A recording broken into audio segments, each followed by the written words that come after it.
o futuro da saúde, eu acredito que a gente tem muitas interrogações na cabeça. Primeiro, qual que é a saúde que eu quero? Será que eu tenho a capacidade de desenhar a saúde que eu quero? Ou eu vou depender da medicina para ela me orientar a saúde que eu poderei ter? Esse tema da saúde, eu estava falando no painel anterior, sempre ele é, Pedro e Adriana, é um dos itens muito mais requisitados durante uma campanha política. Aliás, eu vou repetir porque eu acho importante para vocês entenderem esse contexto. Só que a saúde ela tem um problema. Se você não estiver doente, você não lembra dela. Aliás, tem uma maneira de você lembrar. É quando você começa a aumentar o número de Pai Nossos antes de dormir. Se não está feliz, aí se alguém lembra, olha, a hora que você acorda também você tem que rezar. E aí o outro fala, mas a hora que você acorda e ficar na cama não resolve nada. Você tem que saber o que você vai fazer. Então eu passo a manhã inteira rezando. E aí quando acabo a reza eu esqueci que eu ia fazer. Porque é tanta reza, eu acabo esquecendo. Mas a educação e a segurança é interessante, Adriana. Todo o tempo você está convivendo. Você tem filhos. Pronto. Então a educação está presente na sua casa 24 horas, né, Pedro? Você tem netos, você acompanha. A segurança é só ligar a televisão, assalto aqui, morte lá. Então, todo dia você está sendo atualizado. A saúde, se você estiver bem, você não lembra dela. Mas é ela que vai te manter vivo para poder estudar e para poder gozar de uma segurança. Então, essa saúde que nós queremos, essa saúde que devemos lutar, é um pouco isso que nós vamos conversar, fazendo com que a inovação seja importante neste processo. Pedro, eu vou ser cavaleiro, se você permitir. Embora a Adriana está com óculos mais bonito que o meu, já vou ter que procurar o endereço dessa ótica. Adriana, muito bem-vinda, muito grato aí por você ter aceitado este convite. E eu passaria para você termos aí a sua fala, o seu pensamento sobre tecnologia e inovação no complexo industrial na saúde. O futuro da saúde. Embora você é muito jovem, mas vai chegar o futuro. Paulo, obrigada pelo convite, uma honra estar aqui, uma honra estar do lado do deputado Pedro. Boa tarde a todos e todas. É interessante esse tema, né? A gente falar de futuro, quando a gente tem tantos desafios no momento presente. Então, eu posso estar só fazendo uma alusão que você falou dos meus óculos, pode ser os óculos, mas as minhas, né, eu não estou nem de meia, essas meias estão maravilhosas aqui, que você tem que estar me chamando a atenção. Então, eu não vou olhar para você, não, porque senão eu fico... Olha, aí vocês não combinaram comigo o figurino, né? Então, a próxima vez eu tenho que vir com uma meia, mas tudo bem. Então, vou ter que improvisar aqui para não ficar olhando para as meias de vocês. Eu vejo que é muito interessante quando a gente fala dos desafios que a gente tem hoje na área da saúde, e você já citou um, né, Fracaro, de que a gente não pensa na saúde quando a gente não está doente. Então, esse é um primeiro desafio que a gente tem, como é que a gente consegue pensar na saúde de uma forma preventiva? Como é que a gente pode, cada vez mais, dar um foco na atenção primária dentro da nossa jornada, para o quê? Porque se tudo correr bem, nós vamos viver muito mais. E não só viver mais, mas viver bem.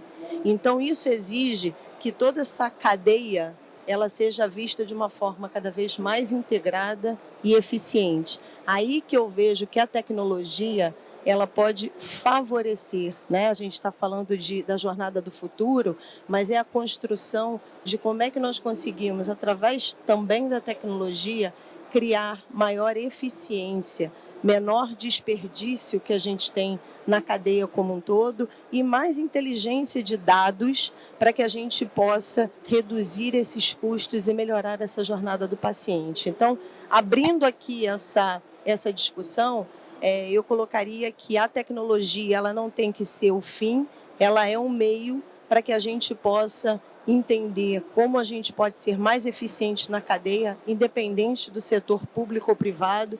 Acho que esse é uma coisa que a gente, né, um assunto que a gente vai abordar, a colaboração entre os setores, que também é algo fundamental, e cada vez mais que a gente tenha essa inteligência e a educação apropriada, que essas tecnologias incorporadas, uma vez incorporadas, elas possam garantir a sua eficiência na plenitude. E aí a educação ela é vital para que a gente possa levar a educação para profissionais de saúde, levar a educação para administradores dos hospitais públicos e privados, enfim. Então eu vejo que todos esses aspectos eles podem corroborar com uma saúde cada vez mais eficiente e acessível para todos. E a gente sabe que o Brasil é um Brasil em vários, né? Tem vários Brasis dentro do Brasil, então os desafios que nós temos regionais são enormes.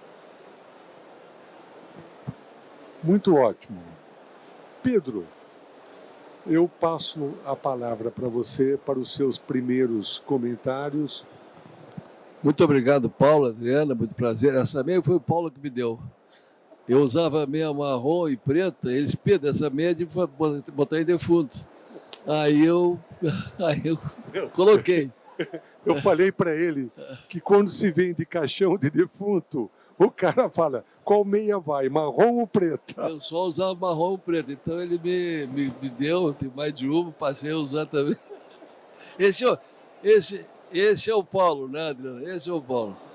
Mas um tema da mais alta importância, até porque nós estamos vivendo mais, durante mais tempo, na vida ativa mais tempo, e realmente isso passa por um processo educativo, um processo que envolve muitas ações, não só na prestação do atendimento do paciente, mas pela prevenção e promoção, pela integração da iniciativa privada com o Sistema Único de Saúde. Aliás, devia se chamar Sistema Integrado de Saúde, não Sistema Único de Saúde, que a saúde suplementar ela é tão importante quanto o SUS. Aliás, você tem 240 bilhões de custo para atender 51 milhões de brasileiros na saúde suplementar e 150 bilhões para atender 150 milhões de brasileiros. E isso tem que ter uma integração, e é um desequilíbrio, e isso precisa ser olhado, precisa ser visto, e as operadoras, o Ministério, investir mais na promoção, prevenção de saúde, educação não só nos profissionais de saúde. Desde a escola começa essa educação. Ali no Rio Grande do Sul, nós temos um exemplo de uma cidade de Sapucaia, que nas escolas já começa a fazer com que haja orientação de como evitar um AVC, um acidente vascular cerebral, pela alimentação, por uma série de motivos, que são aqueles que vão desencadear uma patologia que poderá ser evitada e fazer com que a gente viva mais tempo e com bem-estar. A inovação ela veio para isso. Não tem como. Na pandemia nós tivemos um salto de avanços ali muito grandes, mas também dependemos de políticas governamentais que compreendem que o complexo econômico e industrial da saúde é uma integração e uma valorização de um sistema que precisa ser também aqui, Paulo, abordado. Não é tema do evento, mas eu faço questão de abordar que na pandemia nós tivemos aqui a certeza e da necessidade de desenvolver a indústria nacional também. Nós ficamos muito dependentes internacionalmente e agora estamos diante de uma reforma tributária que abordei hoje pela manhã e que nós temos alguns temas que precisam ser abordados. Então hoje a inovação, a incorporação de novas novas tecnologias medicamentosas, de diagnóstico, precisam acontecer, é importante que aconteçam, para que a gente possa, através disso, fazer com que haja uma sustentabilidade, já que o problema de financiamento da saúde é um problema mundial, não é brasileiro só, mas aqui nós vivemos um problema muito intenso de financiamento, muito grande, ou de falta de financiamento, e eu fico muito feliz de, como parlamentar, ser convidado para estar aqui, porque essas questões também passam pelo parlamento, ou a maioria delas passa pelo parlamento. E muitas vezes se põe as culpas dos governantes estaduais, municipais e federais, quando na realidade a palavra final é do parlamento. E eu sou um parlamentar do Congresso, principalmente, Paulo.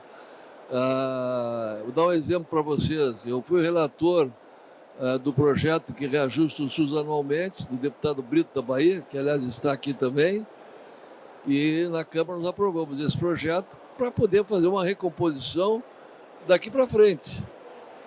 Aí vai para o Senado, no Senado eles fazem a aprovação com uma vírgula, se tiver dinheiro. Já tira toda. Então, agora, na regulamentação, nós vamos ter que corrigir isso aí. Então, são questões que nós temos que, além da inovação, além da tecnologia, cuidar do que está acontecendo. Agora também, Paulo, na reforma tributária, Adriana, não me alongando muito, dá um microfone para o deputado e fala a tarde inteira aqui.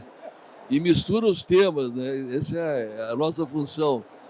Mas nós fizemos assim um trabalho muito grande. A reforma tributária ninguém discute, que era extremamente importante. E vai ser bom para o país. Vai ser boa.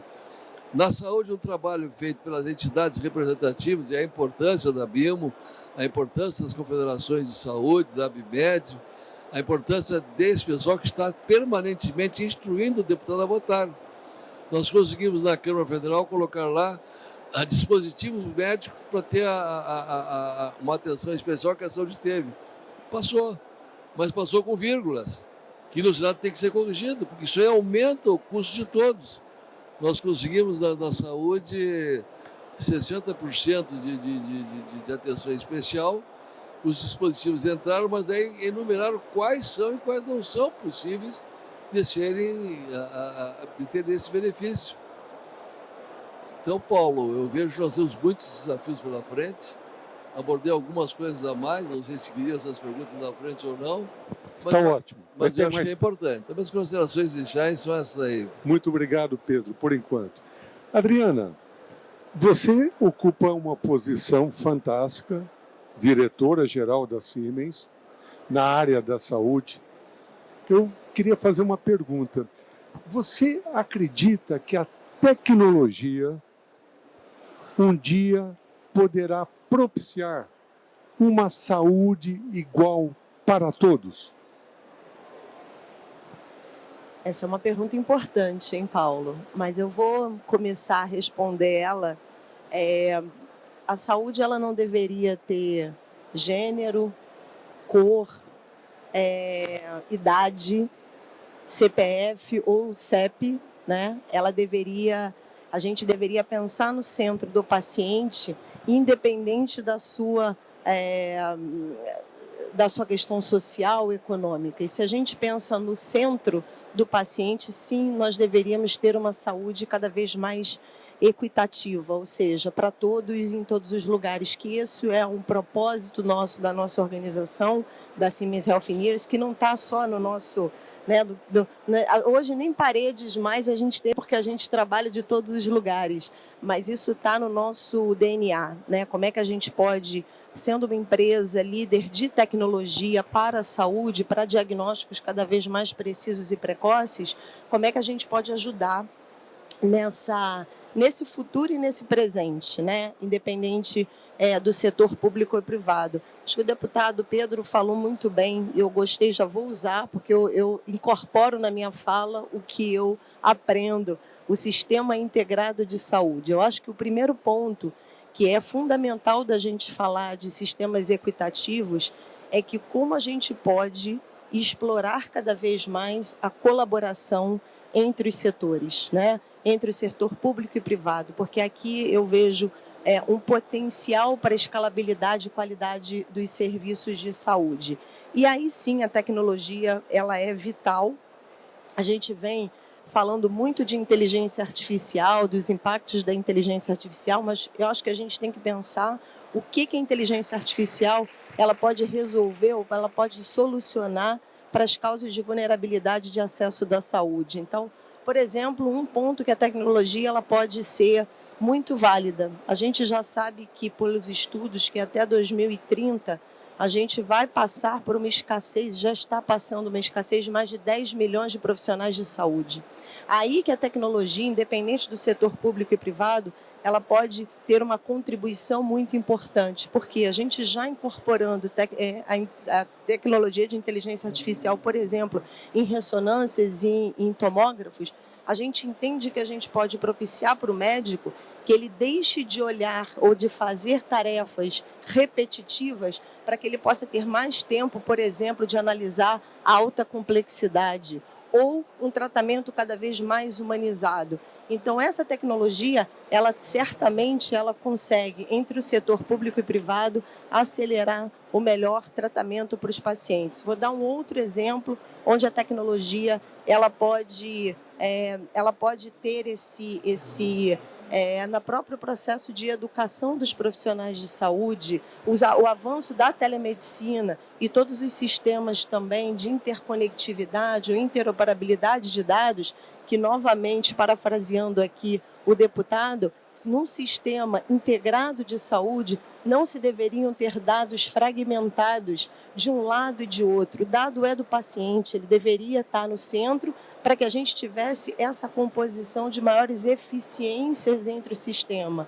A gente sabe que existem gaps assistenciais, regiões que, por exemplo, não têm uma ressonância magnética ou um tratamento adequado para a jornada oncológica. Então, isso tudo a tecnologia pode suportar muito para sistemas de saúde mais equitativos. Nós temos parcerias, por exemplo, com o Ministério da Saúde desde 2013, no programa de radioterapia, onde hoje a gente já está fazendo toda a parte dos upgrades de soluções para quê? Justamente para que a gente tenha maior acesso ao paciente com menor fracionamento de radioterapia. Então, esses são alguns exemplos, Paulo, que eu acredito claramente que a tecnologia ela é um grande impulsionador para que nós possamos ter sistemas de saúde mais equitativos no Brasil e no mundo.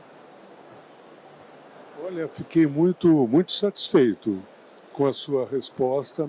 Quando fiz essa pergunta, eu estou na área da saúde há mais de 50 anos, né? Mas eu gostei muito, eu não tinha pensado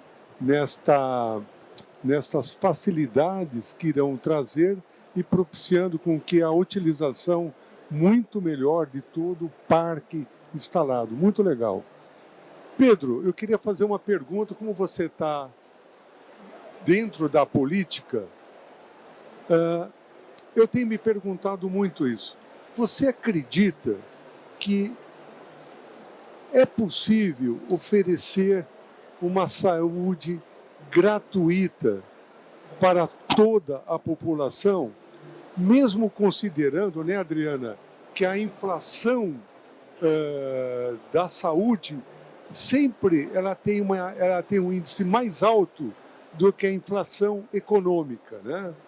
E dentro dessa pergunta, eu tenho a preocupação de falar, oferecer a mesma saúde não necessariamente você ter a última tecnologia para todo mundo.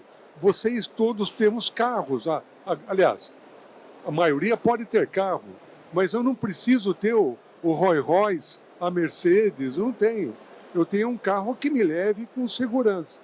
Como é que você vê, Pedro, esse ponto de pensarmos em termos uma saúde gratuita para toda a população? É viável ou nós vamos ficar brigando por verbas e orçamentos cada vez maiores? Paulo, uma pergunta complicada. Mas é uma pergunta que merece uma reflexão, é muito pertinente nesse momento. E eu falava ali que durante a pandemia, talvez tenha sido a maior transformação do Brasil, como acontece nos grandes eventos nacionais, mundiais, assim foi na Segunda Guerra, na Primeira Guerra, na Segunda Guerra, se transformaram fábricas de panela em tanque de guerra, em aviões. E na pandemia nós tivemos aí avanços imensos nessa área de capitalização da boa saúde, a telemedicina. Nós tivemos a oportunidade de regulamentar a telemedicina no parlamento.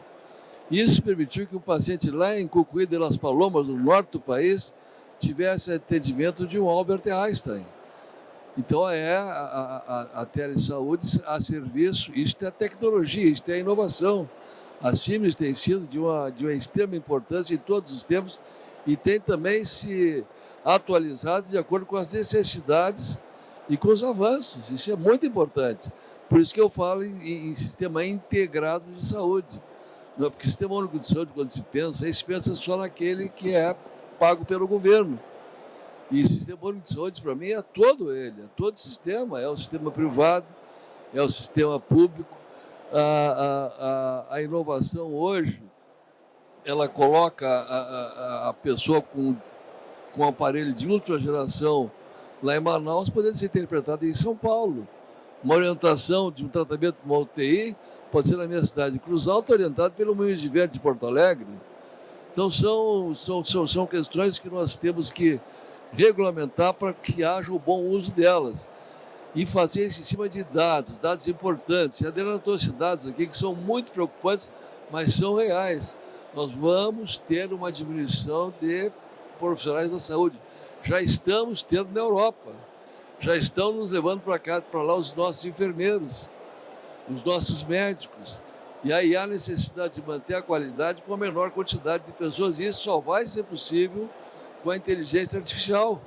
Só vai ser possível com a inovação, que não pode ser feita de qualquer maneira. E também ela pode ser boa e pode ser ruim.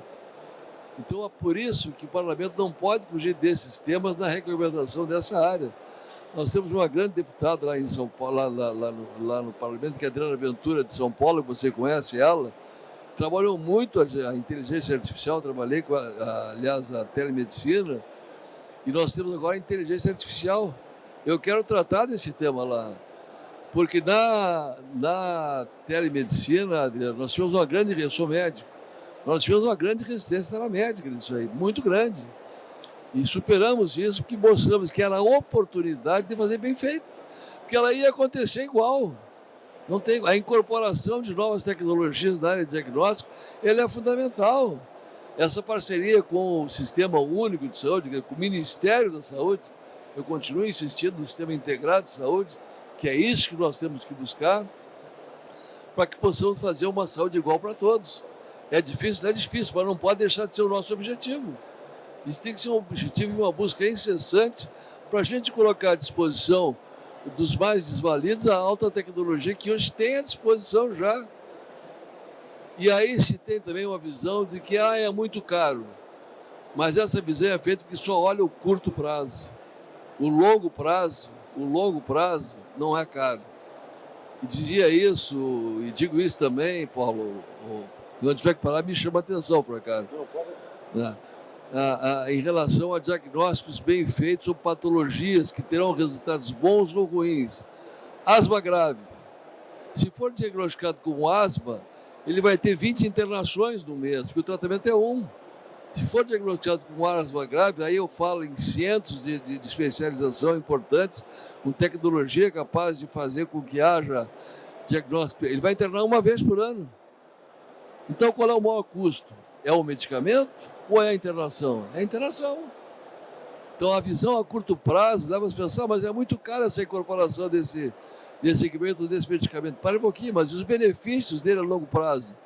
Eles vão fazer a pessoa viver mais tempo, em melhor estado e em melhores condições. Deputado, me permita fazer uma adição ao seu comentário exatamente no ponto da incorporação tecnológica. Antes, nós tínhamos muita dificuldade de conseguirmos provar os resultados dessa eficiência, não só pela perspectiva do paciente, mas por uma perspectiva de custo também, né?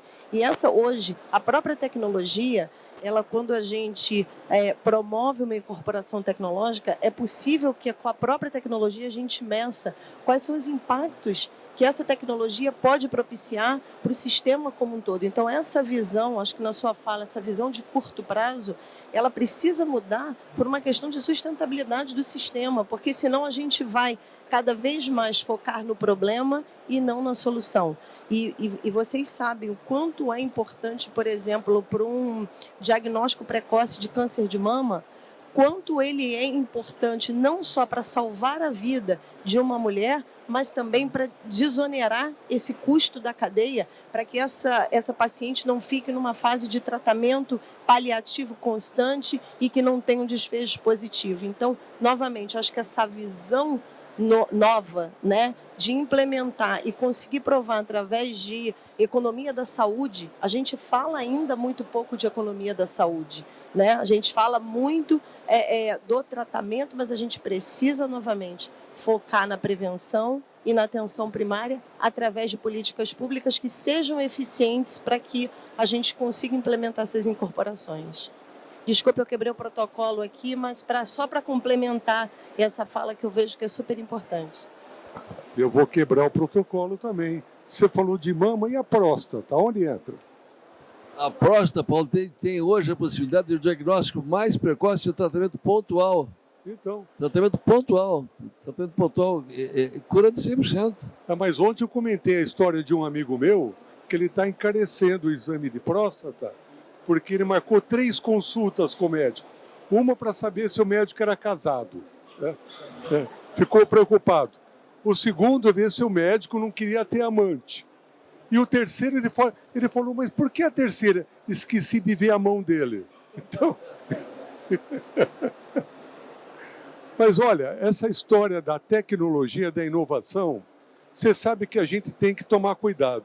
Outro dia, eu peguei um aplicativo que eu tenho no meu celular, à noite falei assim, me conte uma história para dormir, porque eu sou um ótimo contador de história.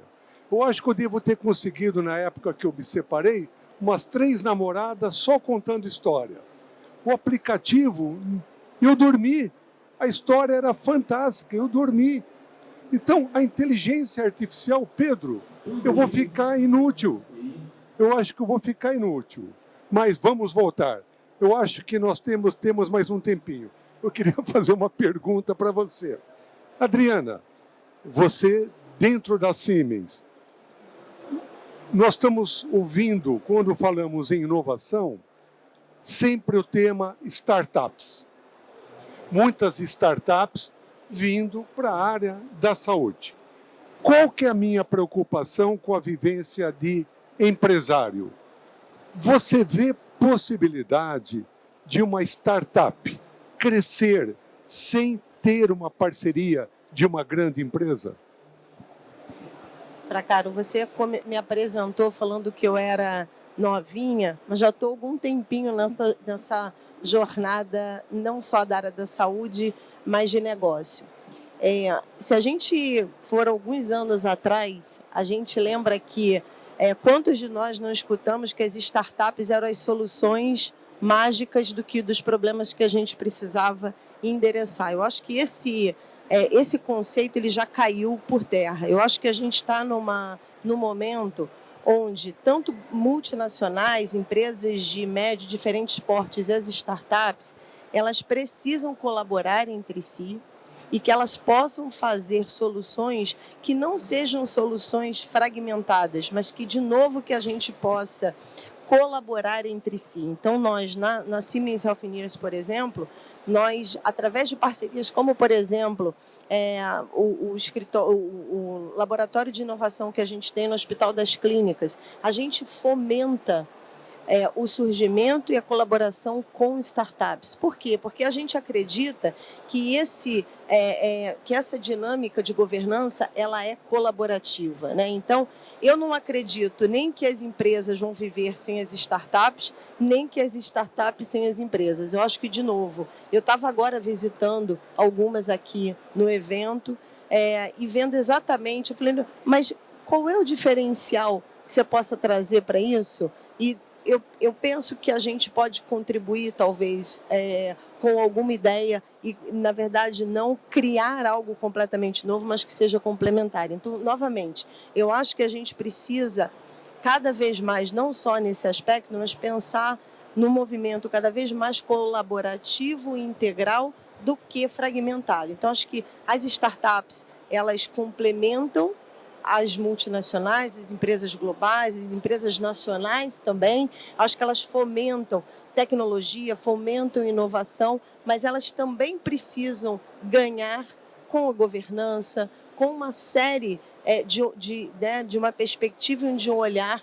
que ele é fundamental. Hoje a gente não pode falar de inteligência artificial sem entender muito bem lei de proteção de dados. A gente não pode falar de inteligência artificial sem falar de segurança cibernética. Então, novamente, é muito importante que a gente fomente a tecnologia, que a gente fale de agilidade, mas que também a gente olhe pelo ponto de vista de uma regulação eficaz e eficiente, processos de governança que vão dar essa sustentabilidade ao sistema. Muito bom, adoro ouvir você falar. Pedro, com a inteligência artificial, você é médico, você tem um pouco de preocupação com a velocidade que a gente está tentando implantá-la na medicina? Qual é outra? Com a inteligência artificial vindo, você tem preocupação com a velocidade que ela estará sendo implantada na medicina? Por exemplo, muita. Por exemplo, um técnico, um médico, confiar totalmente naquilo e não se O que você pensa disso? Muita preocupação, até porque as pessoas não sabem o que é inteligência artificial, Paulo.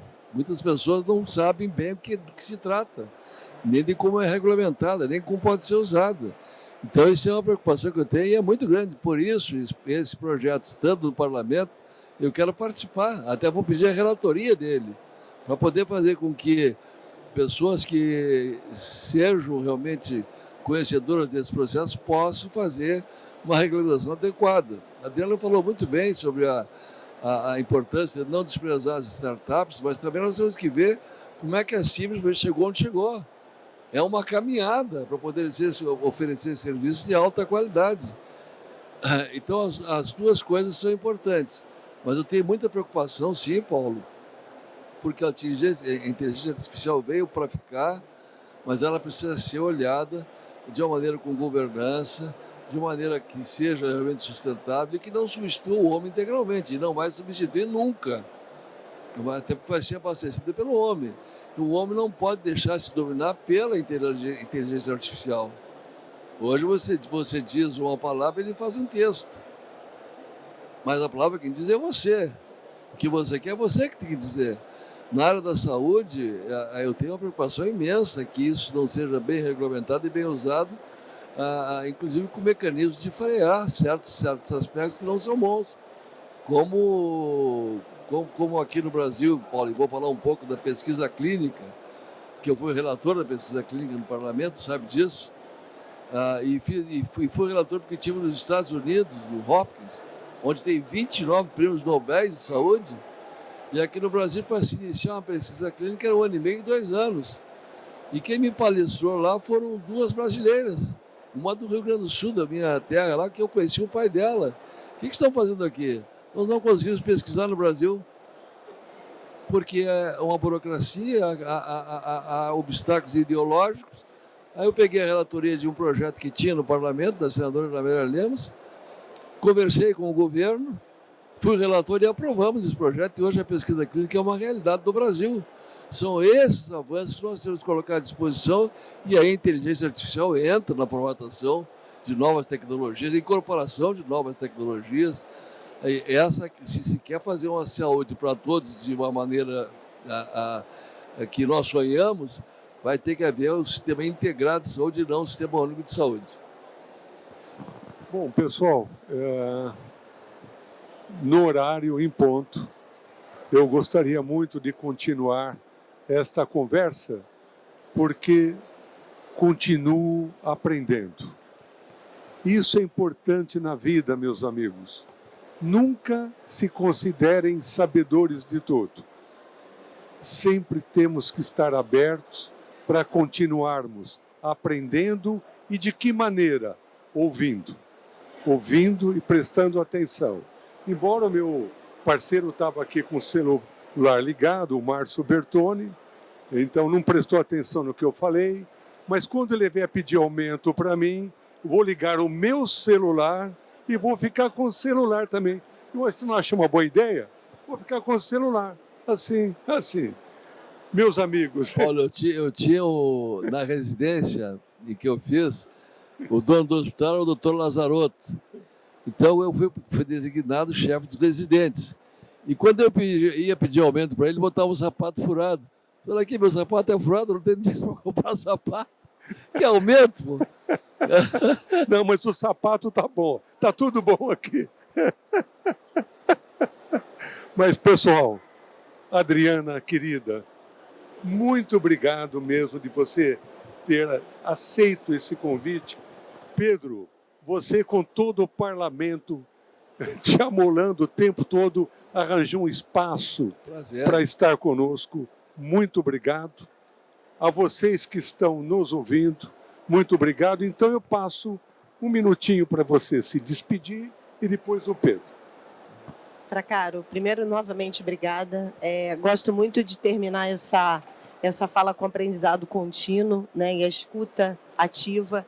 Então, é sempre uma oportunidade da gente estar colaborando, entendendo como, né, desafios nós temos na área de saúde, assim, numa lista quase que interminável, né, infinita, mas eu vejo que quando a gente pensa mais em propósito em comum, em sistemas integrados e inteligentes, a gente pode endereçar esses desafios do que a gente tem. Então, eu vejo que a palavra que a gente precisa não só ter, mas executar, é cada vez mais a palavra de colaboração entre setores, entre os agentes, entre as startups multinacionais, o governo, as entidades privadas, públicas, para que a gente possa endereçar as soluções, para que a gente tenha mais pacientes atendidos e com qualidade. Obrigada pela participação de vocês também. Obrigada, deputado Pedro, que sempre, não só aqui, mas em todos os fóruns que a gente está,